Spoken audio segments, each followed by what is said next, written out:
Welcome students. Today we will learn one new lecture or new part for unit number 4, heat treatment of metals.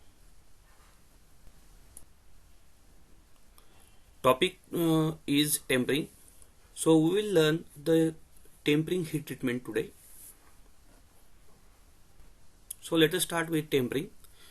Steels after hardening are not suitable for engineering applications because the martensite phase which is produced is very hard and brittle, and higher internal stresses are produced in that steel. Therefore, to restore some toughness in the steel and to adjust the hardness according to the applications, tempering heat treatment is carried out. Also, sometimes after the hardening process, some amount of austenite remains in the microstructure at room temperature. This is known as retained austenite.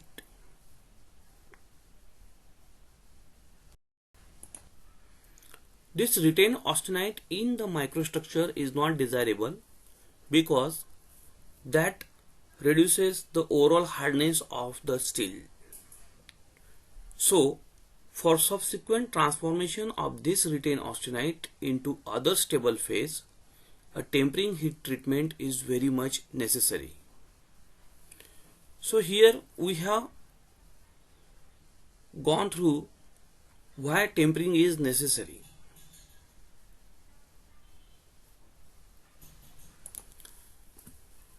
There are some another purposes of tempering also. Let us see the different purposes of tempering heat treatment process. A tempering heat treatment process is carried out for the following purposes. First is to relieve the internal stresses set up in the steel. Second is to reduce the hardness of the steel. Third purpose is to improve the ductility and toughness of the steel. Fourth purpose is to reduce the retained austenite in the steel. Fifth purpose is to improve the machinability of the steel. The tempering heat treatment is further divided into 3 stages.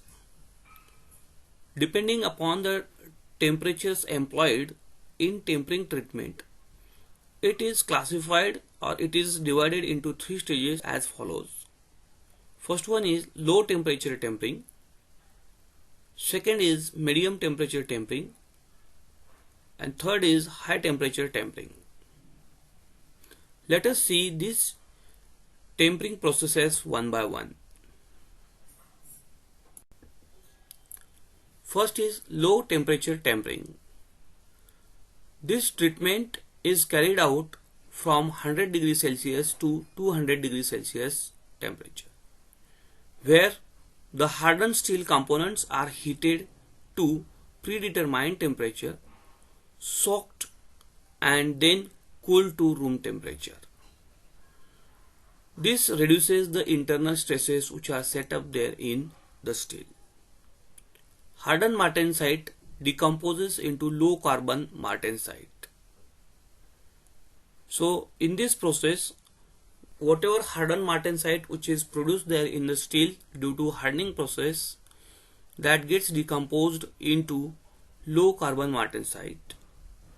The brittleness of hardened steel decreases.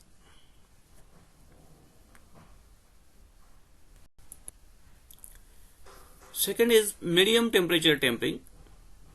This treatment is carried out from the temperature 200 degrees Celsius to 500 degrees Celsius temperature. Then the steel is soaked and then cooled to the room temperature. The hardness of the steel decreases with improvement in the toughness and ductility.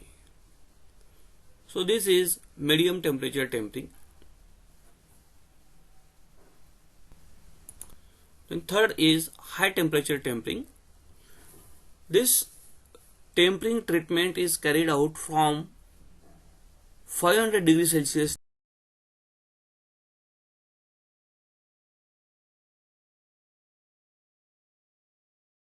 temperature. This produces the spheroidal cementite in ferrite matrix phase. The hardness is reduced to low level, and due to which machinability of the steel increases. From these above tempering treatments, it can be clearly seen that as the tempering temperature increases, the hardness of the steel decreases accordingly, but the toughness is increased.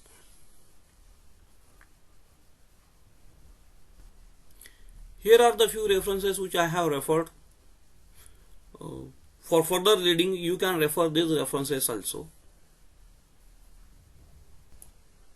Thank you.